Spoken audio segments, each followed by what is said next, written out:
நீங்கள்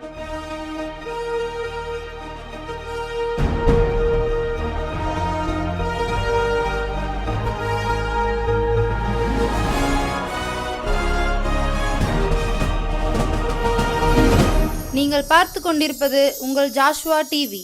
சகல ஜனங்களுக்கும் நற்செய்தி.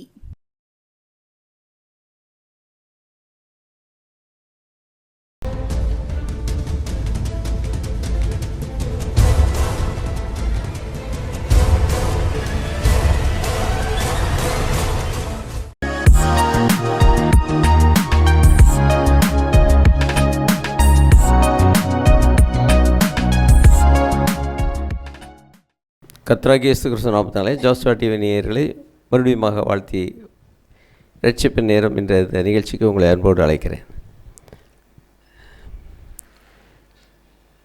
ஸ்தோத்திரம். இயேசு கிறிஸ்துவின் நாமத்தை குறித்து உலகத்திலே கடவுள் என்று சொல்லப்படுகிற எத்தனையோ நாமங்கள் உச்சரிக்கப்பட்டு மனிதர்களால் நம்பப்பட்டு வருகிறது. ஆனால் உண்மையிலே தெய்வம் அல்லது கடவுள் மனுஷனுக்கு அப்பாற்பட்ட அந்த சக்தி என்று சொல்லுகிற அவருடைய பெயர்தான் என்ன என்பது ஞானிகளுக்கும் கல்விமான்களுக்குள்ளே ஒரு பெரிய கேள்வியாகவே இருந்திருக்கிறது. நீதிமொழிகள் 3ஆம் அதிகாரம் 30ஆம் அதிகாரம் அதனுடைய 4ஆம் வசனத்தில் இப்படி ஒரு கேள்வி இருக்கிறது.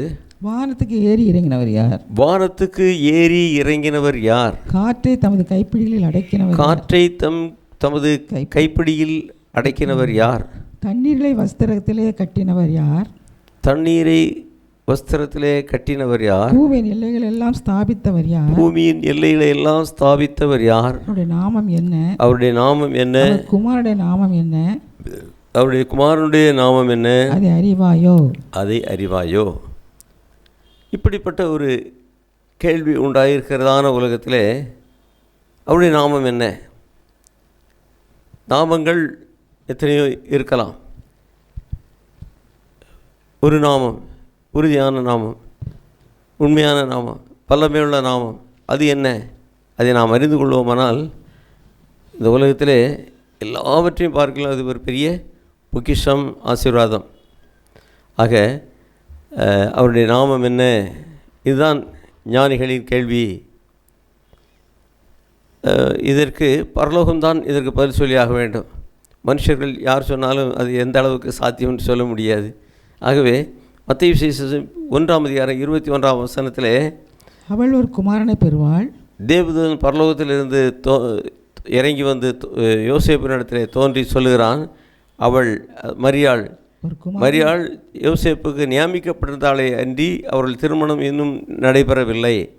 நியமிக்கப்பட்டிருக்கையில் அவர்கள் கூடி வருமுன்னே அவள் கர்ப்பவதியானாள். இதை கேள்விப்பட்ட யோசேப்பு நீதிமானாக இருந்து திருமணமாகும் முன்னே கர்ப்பவதியான பெண்ணை எப்படி நாம் கல்யாணம் செய்து கொள்வது? அது ஒருவேளை தவறானதாக இருக்குமோ என்று அவன் ஐயப்பட்டு கொண்டிருந்த போது தேவதூதன் பரலோகத்திலிருந்து வந்து அவனை தெளிவுபடுத்தும்படி சொல்லுகிற வார்த்தை தான் இது. அவள் ஒரு குமாரனை பெறுவாள். அவருக்கு இயேசு என்று பெயரிடுவாயாக. அவருக்கு இயேசு என்று பெயரிடுவாயாக. ஏனெனில் அவர் தமது ஜனங்களின் பாவங்களை நீக்கி அவர்களை ரட்சிப்பார் என்று சொன்னான். அல்லேலூயா. அது முதல் அந்த யோசேப்பு அந்த இயேசு கிறிஸ்துவை பெற்றெடுக்கும் வரை அவளை சேராதிருந்து அவர்கள் ஒருமித்து வாழ்ந்தார்களே தவிர அவர்கள் குடும்ப வாழ்க்கை உடலுறவு கொள்ளவில்லை. இவ்விதமாக அவள் பரிசுத்தமாய் இந்த இயேசு கிறிஸ்துவை பெற்றெடுத்தாள். அவள் ஒரு குமாரனை பெறுவாள். அவருக்கு இயேசு என்று பெயரிடுவாயாக.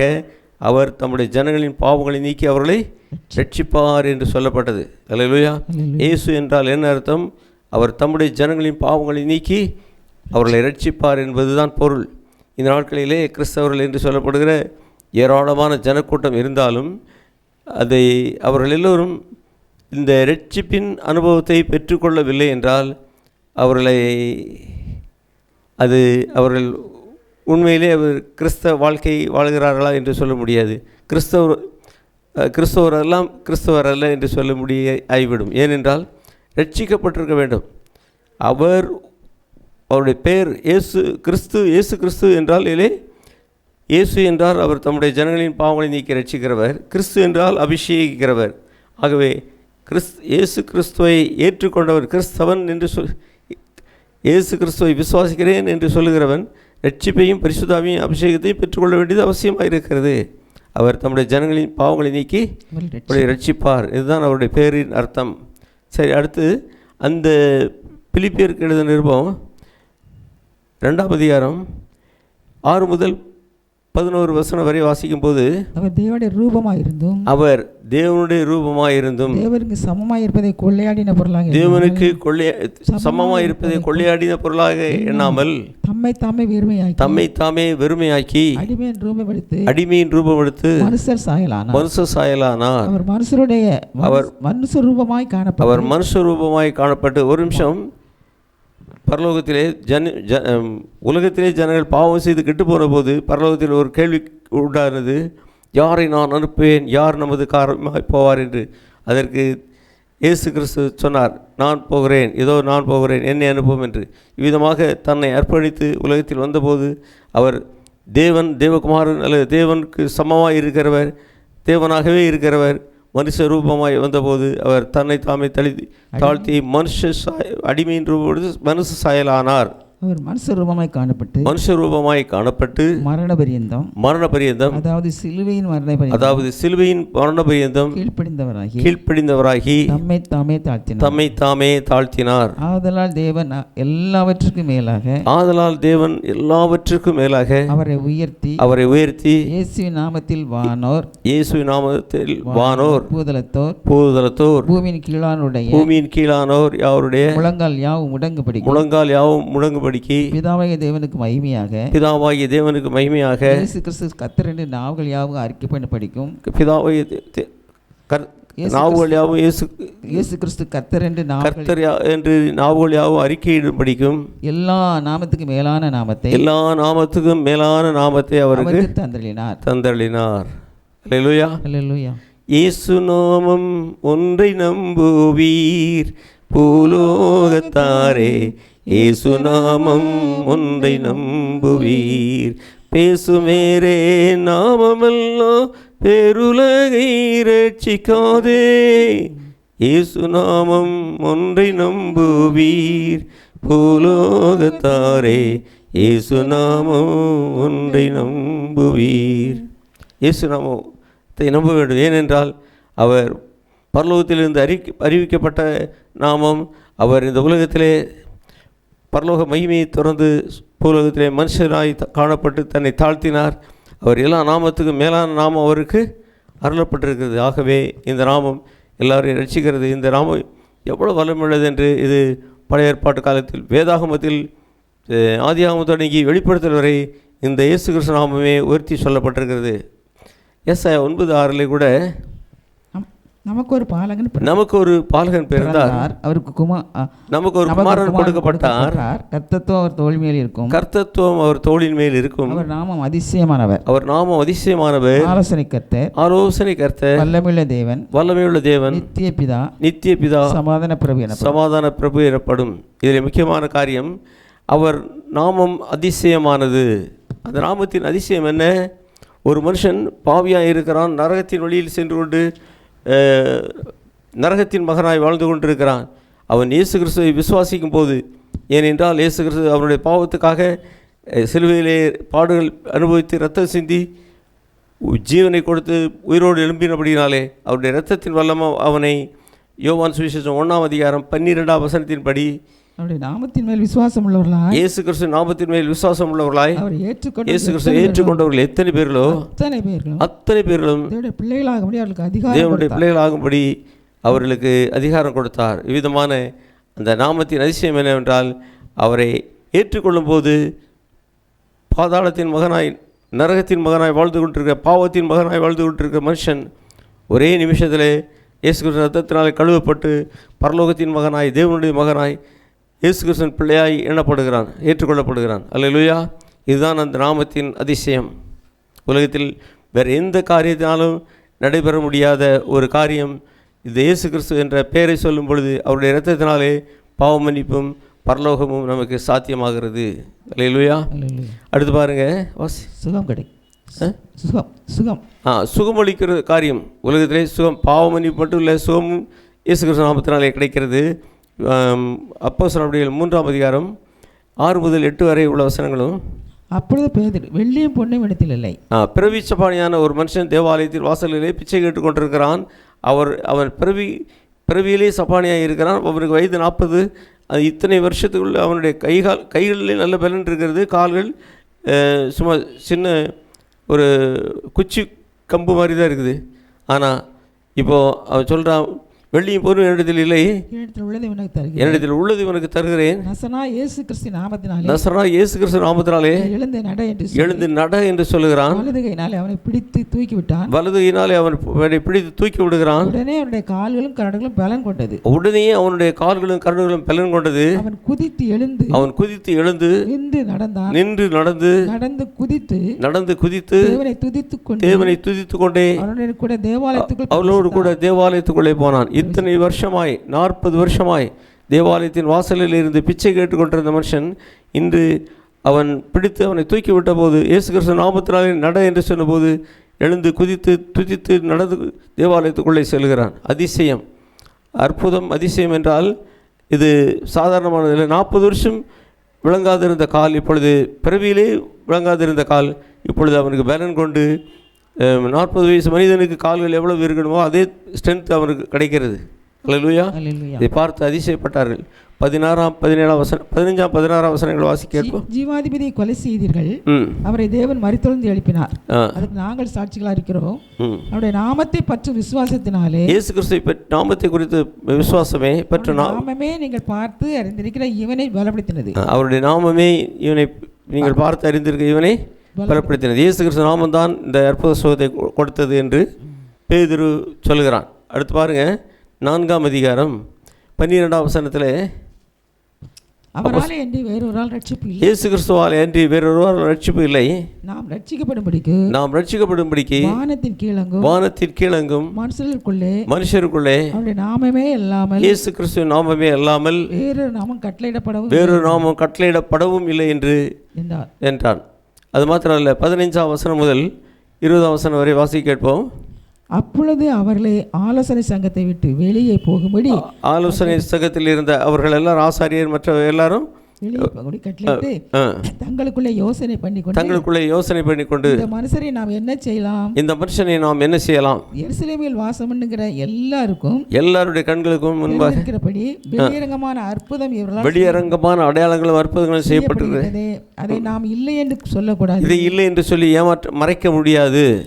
ஆயிலும் இது அதிகமாய் ஜனத்துக்குள்ளே பரவாதபடிக்கு இயேசு கிறிஸ்து செய்த இந்த அடையாளங்களும் அற்புதங்களும், இயேசு கிறிஸ்து நாமத்தினால் நடைபெறுகிற இந்த அடையாளங்கள் அற்புதங்களும் இல்லை என்று சொல்ல மறுக்க முடியாது, மாற்ற முடியாது. ஆனாலும் ஜனத்துக்குள்ளே இது எல்லாருக்குள்ளேயும் தெரியப்படுத்தக்கூடாது. அதுதான் அவங்களுடைய இது நோக்கம்.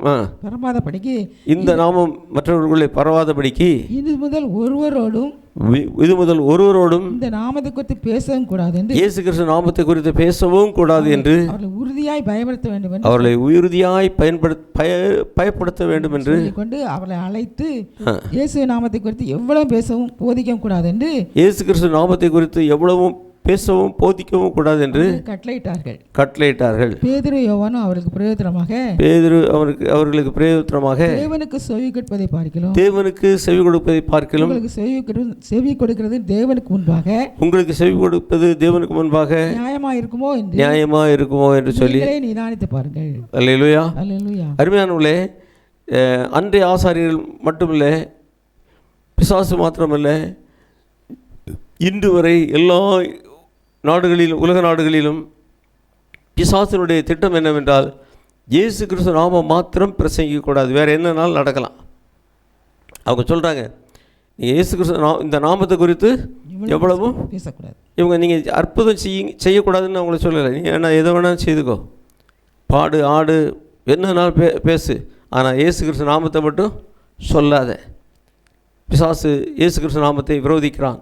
ஆகவே தான் ஜனங்கள் இன்று வரை அநேக இடங்களிலே இயேசு கிறிஸ்து நாமத்தை குறித்து சொன்னாலே அதை குறித்து தவறாக பிசாசு மாற்றி சொல்லியிருக்கிறான். அது இயேசு கிறிஸ்து என்று சொன்னால், இயேசு கிறிஸ்து நாமத்தினாலே என்று சொன்னால் அது அந்தி கிறிஸ்து என்று சொல்லி அதை மாற்றி போதித்து வைத்திருக்கிறான். பம்பாயில் ட்ரெயினில் போகும்போது ஒருத்தர் பையில் பணம் வச்சுட்டு போகிறாருன்னா பாக்கெட் அடிக்கிற குரூப் 4 பேர் நின்று சுற்றியில் நின்று பாக்கெட் அடிச்சிடுவான் ஒருத்தன். உடனே இவன் ஒத்தையில் நிற்கிற ஆள் ஜோர் அப்படிம்பா. ஜோர்னா திருடை. பக்கத்தில் நிற்கிற 10 பேரும் சேர்ந்துக்கிட்டு ஜோர் ஜோர்னு இவனை பிடிச்சி அடிப்பாங்க. அந்த பணத்தை பறி கொடுத்தவனை பார்த்து அடித்த உடனே இன்னும் பார்த்தவன்லாம் இவன் தான் கள்ளன்னு சொல்லி இவனை அடிப்பாங்க. அந்த பாக்கெட் அடித்தவன் அடுத்த ஸ்டேஷன் வந்தவொடனே இறங்கி போயிடுவான். கடைசியில் இந்த ஆளை பார்த்து ஏன் இப்படி செஞ்ச, எங்கேயா அந்த பணத்தைன்னு கேட்டால் ஏன் பணத்தை தான் ஏன் அடிச்சிட்டாங்க, அந்த பாரியா பாக்கெட்டு, அப்புறம் ஏன் நீ அப்புறம் சொல்லலைன்னா நான் சொன்னேன் யாரையா கேட்கா எல்லோரும் 10 பேரும் சேர்ந்து அடிக்கும், எல்லோரும் சேர்ந்து அடித்தாங்கன்னு பணத்தையும் பறி கொடுத்து அடியும் போடுவான். இதுபோல் இயேசு கிறிஸ்து நாமத்தை சொன்னால் அவனை அந்தி கிறிஸ்துன்னு சொல்லி சாதாரணமாக தவறாக மக்கள் போதிக்கிற அளவுக்கு இருக்குது. அவன் சொன்னான் நீங்கள் இந்த நாமத்தை குறித்து வெளிலவும் பேசவும் சொல்லவும் கூடாதுன்னு சொல்லி கட்டளையிட்டான். அப்போஸ்தலர்கள் 2ஆம் அதிகாரம் 38 முதல் 41 வரை உள்ள வசனங்களிலே, அப்பொழுது பேதுரு அவர்களுக்கு நீங்கள் ஒவ்வொருவரும் மனம் திரும்பி பாவம் மன்னிப்பு என்று இயேசு கிறிஸ்து நாமத்தினால் ஞானஸ்நானம் பெற்றுக்கொள்ளுங்கள், அப்பொழுது பரிசுத்தாவின் வரத்தை பெறுவீர்கள் என்று சொல்லி மாறுபாடுகள் இன்னும் அநேக வார்த்தைகளினால் புதி சொல்லி நீங்கள் இந்த மாறுபாடுள்ள சந்ததியை விட்டு பிரிந்து உங்களை ரட்சித்து கொள்ளுங்கள், வாக்குத்தத்தமானது உங்களுக்கும் உங்கள் பிள்ளைகளுக்கும் உங்களுக்கு இன்னும் தேவன் நம்முடைய தேவனாய் கர்த்தர் தூரத்தில் இருந்து வரவழைக்கும் எல்லாருக்கும் உண்டாயிருக்கிறது என்று சொல்லி சொன்னான், புத்தி சொன்னான். இதை கேட்டு அவர்கள் சந்தோஷமாக ஏற்றுக்கொண்டு ஞானஸ்நானம் பெற்றார்கள். 41 வசனம் வாசிமா. அவனுடைய வார்த்தையை சந்தோஷமாக ஏற்றுக்கொண்டவர்கள், அவனுடைய வார்த்தையை சந்தோஷமாக ஏற்றுக்கொண்டவர்கள் ஞானஸ்நானம் பெற்றார்கள். தினம் ஏறக்குறைய 3000 பேர் சேர்த்துக் கொள்ளப்பட்டார்கள். அன்றைய தினம் 3000 பேர் இயேசு கிறிஸ்து நாமத்தினால் ஞானஸ்நானம் பெற்று சபையிலே சேர்க்கப்பட்டார்கள். அப்போஸ்தலர்கள் 8ஆம் அதிகாரம் 15 முதல் 17 வரை உள்ள வசனங்களிலே இவர்கள் வந்தபொழுது அவர்களில் ஒருவரும் பரிசுத்த ஆவியை பெறாமல் கர்த்தராகிய இயேசுவின் நாமத்தினாலே ஞானஸ்நானம் மாத்திரம் பெற்றிருக்கிறவர்களாக கண்டு அவர்கள் பரிசுத்த ஆவியை பெற்றுக்கொள்ளும்படி அவர்களுக்காக ஜெபம் பண்ணி அவர்கள் மேல் கைகளை வைத்தார்கள். அவர்கள் பரிசுத்த ஆவியை பெற்றார்கள். அவர்கள் பரிசுத்த ஆவியை பெற்றார்கள். அதற்கு முன்னதாக அவர்கள் எல்லோரும் இயேசு கிறிஸ்து நாமத்தினாலே ஞானஸ்நானம் பெற்றுக்கொண்டார்கள். ஆகவே வேத புத்தகத்திலே புதிய ஏற்பாட்டிலே எல்லாரும் இயேசு கிறிஸ்து நாமத்தினாலே ஞானஸ்நானம் பெற்றார்கள். அப்போஸ்தலர்கள் 19ஆம் அதிகாரம் 1 முதல் 6 வரை உள்ள வசனங்களை வாசிக்க கேட்கும்போது, அப்பொல்லோ என்பவன் கொரிந்து பட்டணத்தில் இருக்கையில் பவுல் மேடான விதேசங்கள் வழியாய் போய் எபிசுக்கு வந்தான். அங்கே சில சீசரை கண்டு நீங்கள் விசுவாசிகளான போது பரிசுத்த ஆவியை பெற்றீர்களா என்று கேட்டான். அதற்கு அவர்கள் பரிசுத்த ஆவி என்பதை நாங்கள் கேள்விப்படவே இல்லை என்றார்கள். அப்பொழுது அவன், அப்படியானால் நீங்கள் எந்த ஞானஸ்தானம் பெற்றீர்கள் என்றார். அப்படியானால் நீங்கள் எந்த ஞானஸ்தானம் பெற்றீர்கள் என்று கேட்டான். அவர்கள் யோவான் கொடுத்த ஞானஸ்தானம் பெற்றோம் என்றார்கள். யோவான் காலத்திலே ஞானஸ்தானம் பெற்றவங்க இவங்க, யோவான் கையினாலே யோர்தான் ஆற்றிலே ஞானஸ்தானம் பெற்றவங்க. அப்பொழுது பவுல் யோவான் தனக்கு பின் வருகிறாய் கிறிஸ்து இயேசுவில் விசுவாசலாக இருக்க வேண்டும் என்று ஜனங்களுக்கு சொல்லி மனம் திரும்ப கேட்ட ஞானஸ்தானத்தை கொடுத்தானே என்றான். அதை கேட்டபோது அவர்கள் கர்த்தராகிய இயேசுவின் நாமத்தினாலே ஞானஸ்தானம் பெற்றார்கள். முதல்ல யோவான் ஞானஸ்தானத்தில் யோர்தான் ஆற்றில் ஞானஸ்தானம் பெற்றவங்க தான். இதை கேட்டபோது அவர்கள் மறுபடியும் இயேசு கிறிஸ்து நாமத்தினாலே ஞானஸ்தானம் பெற்றார்கள். அல்லேலூயா. இவ்விதமாக மாத்திரமல்ல, இயேசு கிறிஸ்து நாமத்தினாலே ஞானஸ்தானம் பெறுகிறது குறித்து என்ன சொல்லியிருக்குதுன்னா, கலாத்தியர்கள் நிருபம் 3ஆம் அதிகாரம் 27ஆம் வசனம், ஏனெனில் உங்களில் கிறிஸ்துவுக்குள்ளாக ஞானஸ்தானம் பெற்றவர்கள் எத்தனை பேரோ, கிறிஸ்துவுக்குள்ளாக ஞானஸ்தானம் பெற்றவர்கள் எத்தனை பேர்களோ அத்தனை பேரும் கிறிஸ்துவை தரித்துக் கொண்டீர்களே, அத்தனை பேர்களும் இயேசு கிறிஸ்துவை தரித்துக் கொண்டீர்களே. அல்லேலூயா. அல்லேலூயா. தரித்துக் கொள்ளுதல் என்றால் அணிந்து கொள்ளுதல். அணிந்து கொள்ளாவிட்டால் நிர்வாணமாக இருக்கிறோம் என்று அர்த்தம்.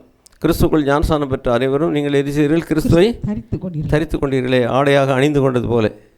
சரி, அடுத்து கொலைசேயர்கள் நிருபம் 3ஆம் அதிகாரம் 17ஆம் வசனம், வார்த்தை நாலாவது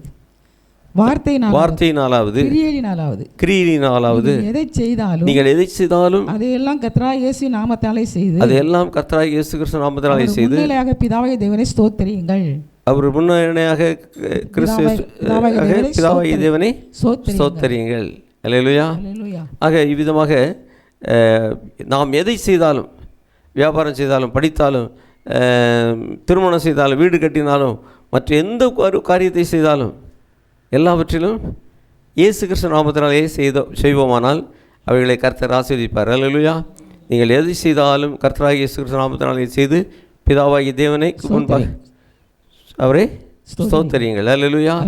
அது மாத்திரமல்ல, லூக்கா சுவிசேஷம் 24ஆம் அதிகாரம் 47ஆம் வசனம், அன்றியும் மனம் திரும்புதலும் பாவ மன்னிப்பும் எருசலேம் தொடங்கி எருசலேம் தொடங்கி சகல தேசத்தாருக்கும் அவருடைய நாமத்தினாலே பிரசங்கிக்கப்படவும் இயேசு கிறிஸ்து நாமத்தினாலே பிரசங்கிக்கப்படவும் வேண்டியது. அல்லேலூயா. இயேசு கிறிஸ்து நாமத்தினாலே மனம் திரும்புதல், பாவ மன்னிப்பும் எல்லா இடங்களிலும் என்ன செய்தாகணும், உலகம் முழுவதும் பிரசங்கிக்கப்பட வேண்டியது என்று ஆண்டவர் சொல்லி சென்றிருக்கிறார். மாத்திரமல்ல, யோவான் சுவிசேஷம் 14ஆம் அதிகாரம் 14ஆம் வசனத்தில் என்னுடைய நாமத்தினாலே நீங்கள் எதை கேட்டாலும் அதை நான் உங்களுக்கு செய்வேன் என்று சொல்லியிருக்கிறார். அல்லேலூயா. ஆக நாம் ஜெபிக்க வேண்டியது. ஐயா, சிலர் நல்லா ஜெபிக்கிறத பார்த்துருக்குறேன். நல்லா ஜெபிப்பாங்க, ஒரு காரியம் கூட விடாமல் ஜெபிப்பாங்க. நான் ஜெபிக்கிறதெல்லாம் விட எனக்கெல்லாம் அந்த அளவுக்கு ஜெபிக்க தெரியுமான்னு தெரியாது. அத்தனை காரியங்கள், உலகத்தில் உள்ள அத்தனை காரியங்களையும் சொல்லி, அத்தனை நன்மைகளையும் சொல்லி ஜெபிச்சுட்டு கடைசியில் மொட்டையாக ஆமேன்னு சொல்லிடுவாங்க. ஐயா, கடிதம் எத்தனை பக்கங்கள் வேணாலும் எழுதலாம், கடைசியில் அட்ரஸ் இல்லாமல் எழுதுனா கடிதம் போய் சேராது. இயேசு கிறிஸ்து நாமத்தினாலே ஜெபித்தால் அந்த ஜெபம் பரலோகத்துக்கு போய் சேரும்.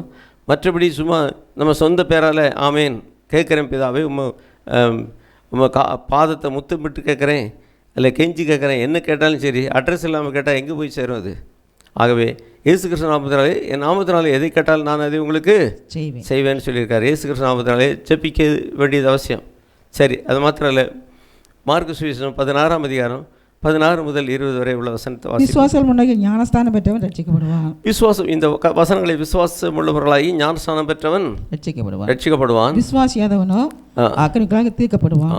அவருடைய நாமத்தின் மேல் விசுவாசம் உள்ளவர்களாக அவரை ஏற்றுக்கொண்டவர்கள் எத்தனை பேர்களோ அத்தனை பேர்களும் இயேசுவின் பிள்ளைகளாகும்படி அவர்களுக்கு அதிகாரம் கொடுத்தார். விசுவாசம் உள்ளவராய் ஞானஸ்தானம் பெற்றவன் ரட்சிக்கப்படுவான். விசுவாசிகள் நடக்கும் அடையாளங்கள் அவன, என் நாமத்தினாலே பிசாசுகளை துரத்துவார்கள், நவமான பாசுகளை பேசுவார்கள், சர்ப்பங்களை எடுப்பார்கள், சாவுக்கு ஏதான யாதனை குடித்தால் அது அவர்களை சேதப்படுத்தாது, வியாதிய சமயம் கைகளை வைப்பார்கள், அப்பொழுது அவர்கள் சொஸ்தமாவார்கள் என்றார். இவ்விதமாய் கர்த்தர் உடனே பேசின பின்பு பரலோகத்துக்கு எடுத்துக்கொள்ளப்பட்டு என்னுடைய வலது பரிசத்தில் உட்கார்ந்தார். அவர்கள் புறப்பட்டு போய் எங்கும் பிரசங்கம் பண்ணினார்கள். கர்த்தர் அவர்களோடு கூட கிரியை நடப்பித்து அவர்களால் நடந்த அடையாளங்களினாலே வசனத்தை உறுதிப்படுத்தினார். ஆமேன். அல்லேலூயா. அவர்கள் விதமான வசனத்தை கேட்டு அவர்கள் எல்லாரும் புறப்பட்டு போய் பிரசங்கம் பண்ணினார்கள்.